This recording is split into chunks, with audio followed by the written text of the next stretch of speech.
नमस्कार, आप देख रहे युवा हित। अभी हमारे साथ जुड़ेंगे प्रोफेसर नवल किशोर यादव जी और आज जानेंगे कि पंजाब में जो सरकार गिरी है और जो बीजेपी पे लगातार विपक्ष हमलावर हुई है उस विषय पे, और बिहार में क्या कांग्रेस मजबूत हो पाएगी, क्योंकि वामपंथ विचारधारा के प्रखर युवा नेता जो पूरे विश्व में युवाओं की एक संस्था है जो लगातार सर्वे करती है, उसमें भी टॉप 100 शख्सियत में उनका नाम आया था कन्हैया कुमार का। तो कांग्रेस में शामिल होने के बाद बिहार में क्या कांग्रेस मजबूत हो पाती है कि नहीं, इस विषय पे भी जानते हैं। सर का अभिनंदन करते हैं। सर अभिनंदन हमारे चैनल में। क्यों, आपको बधाई। सर पहला सवाल, जो कांग्रेस की उथल जो चल रही थी पंजाब में, वो अस्थिर होने का नाम नहीं ले रही है और विपक्ष हमलावर है आपकी पार्टी पर। सर अच्छा, वो लोग विपक्ष हमारे पार्टी पर हमलावर नहीं होंगे तो क्या कहेंगे? अपने गलती को कोई स्वीकार किया है? हर आदमी अपनी बातों को रखने के लिए और अपने निशाना को साधने के लिए दूसरे का और मजबूत कंधा का इस्तेमाल करता है। वह भी कर रहे हैं, जा रहे हैं, अपने करनी से आए थे, अपने करनी से उसमें भारतीय जनता पार्टी क्या करेगी? हटा रहे हैं वो अपने मन से, भाग रहा है उनके मन से, इसमें भारतीय जनता पार्टी क्या करेगी? क्योंकि हर हारने वाला आदमी दूसरे आदमी पर अपना ठिकरा फोड़ता है, वो भी फोड़ रहे हैं।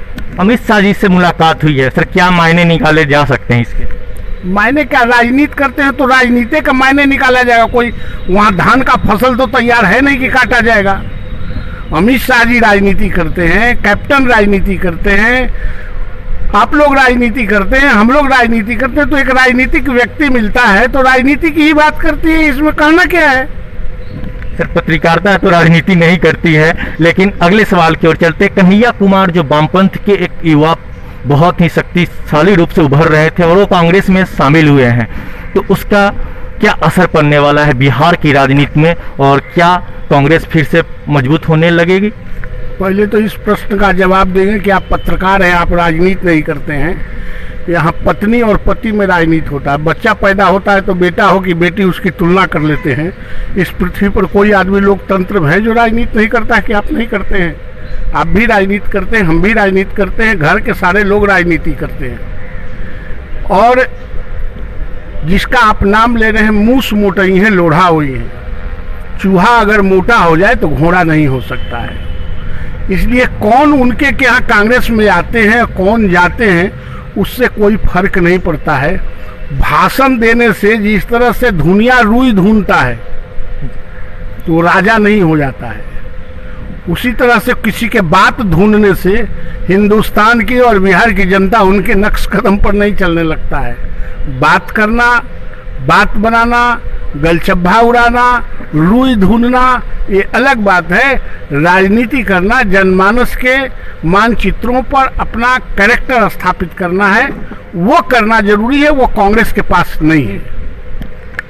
एक आखिरी सवाल, पटना और पूरे बिहार में शिक्षा की व्यवस्था लगातार कहीं ना कहीं डाउन टू अर्थ गई है। सर बहुत गिरावट आई है उसमें, और क्या ऐसी योजनाएं बनाने की ज़रूरत है? जैसे कि आज आपने भी पौधारोपण कार्यक्रम में शिरकत की है और एक स्कूल के प्रांगण से, तो सर क्या मैसेज देना चाहेंगे और शिक्षा के स्तर में जो गिरावट थी उसको कैसे दूर करना चाहेंगे?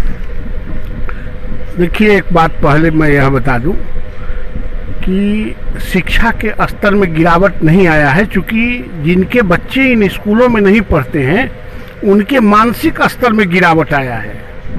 समंदर के किनारे खड़ा होने से, गंगा के किनारे खड़ा होने से गंगा की गहराई नहीं नापे जा सकते, उसके बीच में जाना पड़ता है, तब उसकी गहराई पता चलता है। जिनके बच्चे पढ़ते ही नहीं हैं वही कहते हैं कि स्कूलों के स्तर गिरे हैं। स्कूलों के स्तर नहीं गिरे हैं, स्कूलों के स्तर बढ़े हैं। अभी मैं स्कूल में गया था, ये ड्रोन बना रहा है बच्चा, इसको स्तर गिरल कहेंगे? अगर इसका स्तर गिर गया है तो स्तर बढ़ा किसका?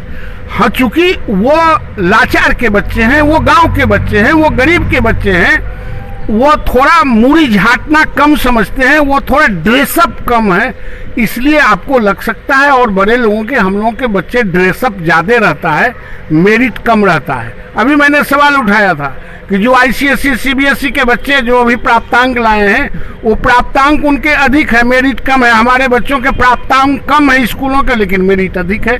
जब कभी भी रिटन टेस्ट होता है तो 80% अकेला हमारे स्कूल के बच्चे आ जाते हैं, प्राप्तांक के आधार पर लिए जाते हैं तो वो 80% ज़्यादा चला जाता है। तो 2 क्लास है, एक अपर क्लास जो हमारे जैसा आप जैसा लोग है, और एक सप्रेस क्लास है जो गांव में बसता है और इन स्कूलों में पढ़ता है। दोनों के बीच के फासले, इसको खत्म करना है। कोई अस्तर उस्तर नहीं गिरा है। अभी आप सुन रहे थे प्रोफेसर नवल किशोर यादव जी को, जो अपनी बेबाक अंदाजों से हर सवाल का जवाब दिया है। और बहुत बहुत धन्यवाद सर युवा हित की टीम को समय देने। थैंक यू, आपको बहुत बहुत बधाई। बने रहे युवा हित में और लगातार खबरों के लिए देखते रहे युवा हित।